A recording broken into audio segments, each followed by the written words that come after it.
खाटू श्याम जी के बाणों का रहस्य। बात महाभारत काल की है, जब कौरव और पांडवों में भीषण युद्ध चल रहा था और युद्ध में श्री कृष्ण का साथ पाकर पांडव युद्ध में विजय की स्थिति में थे। अपनी पराजय की स्थिति देखकर कौरव सेना हतोत्साहित हो रही थी।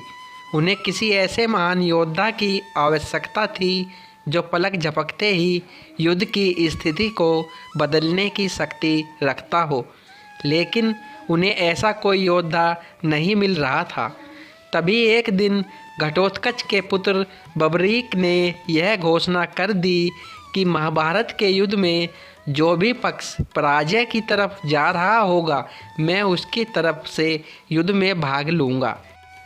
क्योंकि बर्बरीक की माता ने उन्हें हमेशा यही सिखाया था कि तुम्हें हमेशा कमज़ोरों का ही साथ देना चाहिए और युद्ध में जो पराजय हो रहा हो वही कमज़ोर होता है। अपनी माता के सिखाए हुए ज्ञान की वजह से बर्बरीक कौरवों का साथ देने के लिए मजबूर थे। बर्बरीक इतने शक्तिशाली थे कि यदि कौरवों की तरफ से युद्ध में भाग लेते, पांडव का हारना निश्चित था और जब पांडव हार रहे होते हैं तो बर्बरीक को पांडव का साथ देना पड़ता। इसी तरह से महाभारत का युद्ध जीवन भर चलता ही रहता और यह कभी ख़त्म ही नहीं होता। बर्बरीक को इतना शक्तिशाली इसलिए माना जाता था क्योंकि उनके पास 3 मायावी तीर थे, जिसे उनकी माता ने उनकी भक्ति से खुश होकर उन्हें वरदान में दिया था।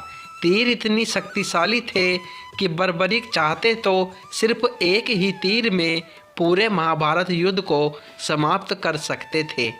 ये बात जब श्री कृष्ण को पता चली तो वह काफ़ी चिंतित हो गए, क्योंकि पांडव धर्म के साथ थे और धर्म का विजय होना बहुत आवश्यक था। इसलिए वह बर्बरीक के पास गए और उसे समझाया कि मैंने आपके तीरंदाजी की अनेक कथाएं सुनी हैं, क्या आप मुझे भी कुछ दिखा सकते हैं? इस पर बर्बरीक ने श्री कृष्ण के सामने हाथ जोड़े और उत्तर दिया, अवश्य माधव, किंतु आप क्या देखना चाहते हैं?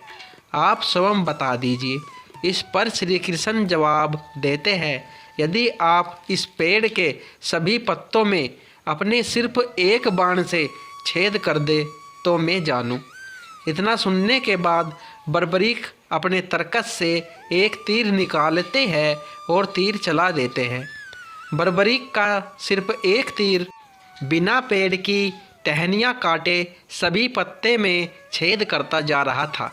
इसी बीच श्री कृष्ण ने उस पेड़ के एक पत्ते को अपने पैर के नीचे जानबूझकर छुपा लिया, लेकिन श्री कृष्ण तब हैरान हो गए जब उन्होंने देखा कि वो तीर सभी पत्तों में छेद करने के बाद श्री कृष्ण के पैरों के पास आकर रुक गया है और वहाँ से हटने का नाम नहीं ले रहा है।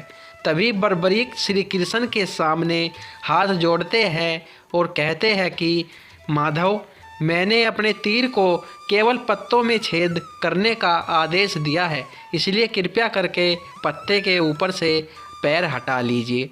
और जैसे ही श्री कृष्ण पत्ते के ऊपर से पैर हटाते हैं, वैसे ही वो तीर पत्तों में छेद कर वापस बर्बरीक के पास लौट जाता है। यह देखने के बाद श्री कृष्ण और घबरा जाते हैं कि यदि बर्बरीक ने युद्ध में कौरवों की तरफ से भाग लिया तो पांडव की पराजय तो निश्चित है। जिसके बाद श्री कृष्ण बर्बरीक को युद्ध की स्थिति से अवगत कराते हैं और धर्म अधर्म का ज्ञान देकर उनसे युद्ध में भाग न लेने की विनती करते हैं। पर बर्बरीक कहता है कि मैंने अपनी माता को वचन दिया है, इसलिए युद्ध में जो भी हार रहा होगा मैं उसका साथ अवश्य दूंगा।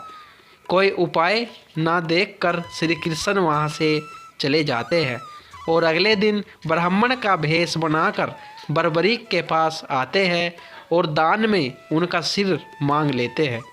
कहा जाता है कि बर्बरीक श्री कृष्ण को पहचान गए थे, पर उन्होंने धर्म की विजय हेतु खुशी के साथ अपने सिर को काटकर श्री कृष्ण को दे दिया था, जिससे प्रसन्न होकर श्री कृष्ण ने उन्हें कलयुग में खाटू श्याम के नाम से पूजे जाने का वरदान दिया था।